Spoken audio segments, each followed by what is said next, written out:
Listen, the Star and Young Berg, what y'all call him, hit maker or whatever. Listen,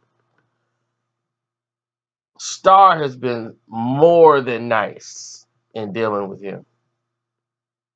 If he dealt with him in a Star way, believe me, this guy's career is even more over than it basically. He's surviving being behind the scenes. Now, case in point, when and when I mean case in point, I mean case in point.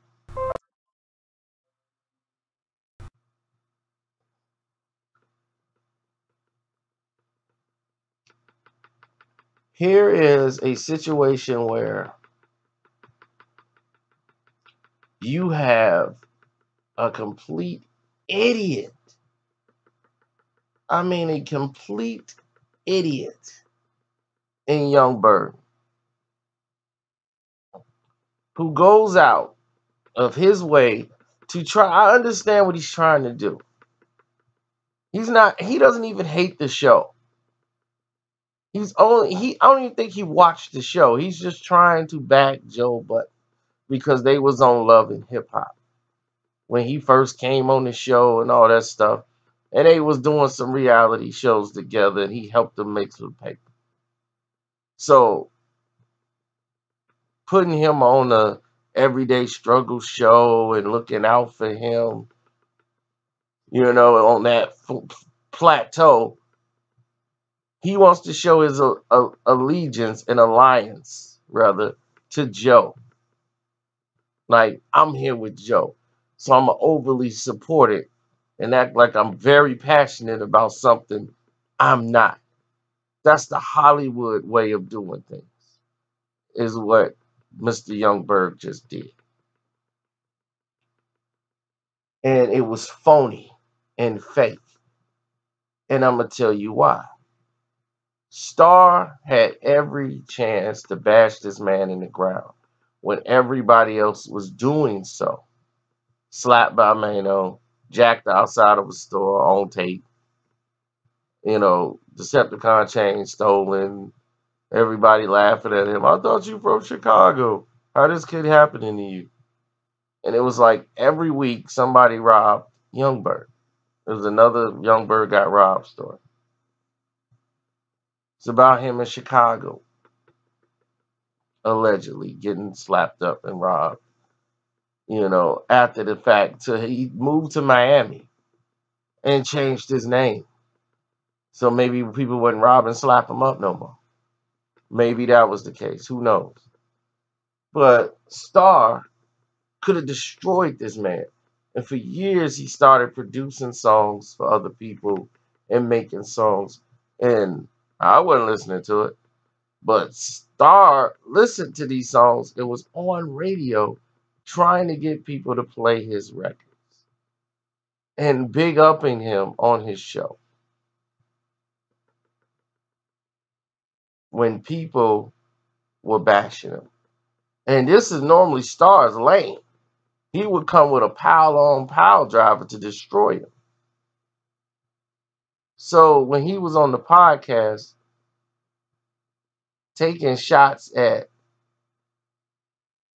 Star, one, Everyday Struggle is not Star's show. I've told you that. And if Joe has such a problem, he should have a problem with Act more than anybody. Axe took your show. They gave it to DJ Academic.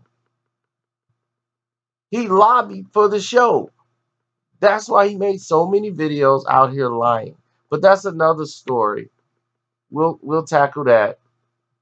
I've been telling you, get him to tell you he didn't say what I told you he said and what was said to him. He's probably shocked I know that information. So while Joe thinking he's got a buddy in Act, no, brother. Act took your show. Act like you know. Now, with this being said,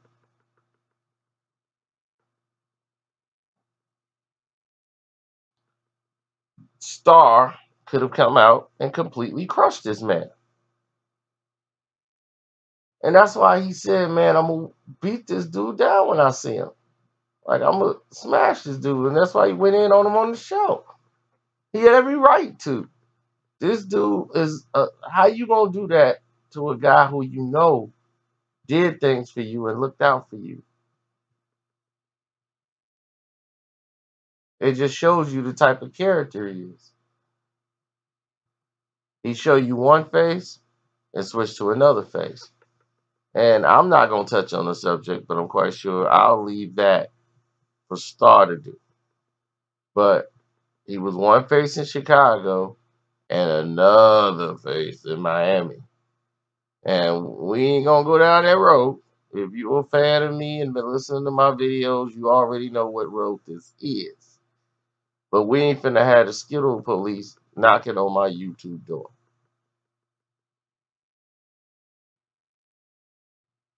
Okay? All you got to do, check his roommate.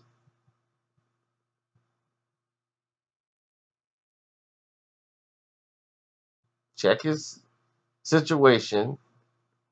Who changed his name to Hitmaker? Start looking around, do your own little investigation, and you understand exactly where this is going. And you think Star don't know it? That's all I'm gonna say. I'm out.